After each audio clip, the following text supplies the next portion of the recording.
다음 대통령 선거가 1년도 채 남지 않은 상황에서 치러지는 이번 서울 부산시장 보궐선거. 단순히 1년 2개월 임기에 시정 책임자를 뽑는 것 이상의 정치적 무게감을 갖고 있습니다. 여야 모두 전 당력을 동원해 필승 각오를 다지는 이유인데요. 이순국 기자가 이번 선거가 갖는 의미를 짚어봤습니다. 4.7 재보궐선거는 서울 부산시장뿐 아니라 기초단체장과 광역의원 등 모두 21개 선거구에서 실시됩니다. 서울과 부산 유권자를 합치면 지난 총선 기준으로 1,100만 명을 넘어섭니다. 대선이 1년도 채 남지 않은 시점에서 전체 유권자의 4분의 1이 넘는 표심이 드러난다는 점에서 그 정치적 의미는 매우 큽니다. 승패에 따라 당내 역학관계는 물론 향후 정계 개편과 대권 경쟁 구도에 커다란 영향을 미칠 수밖에 없는 겁니다. 이번 재보선 승패의 가늠자는 단연 서울시장 선거 결과가 될 것으로 보입니다.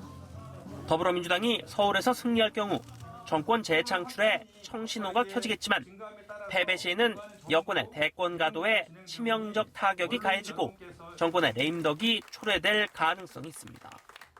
당의 모든 역량을 후보자 지원과 지역 발전 공약 수립 등 선거 지원에 총동원 할 것입니다. 대한민국의 지속적인 전진을 위해, 국민의 더 나은 내일을 위해, 그리고 더불어민주당의 승리를 위해서 당원 모두가 총력을 기울여 주시기 바랍니다. 2016년 총선을 시작으로 전국 단위 선거 4연패를 기록 중인 국민의힘은 이번 서울시장 보궐선거 결과에 당의 존립 여부가 달려있다는 분석이 나옵니다.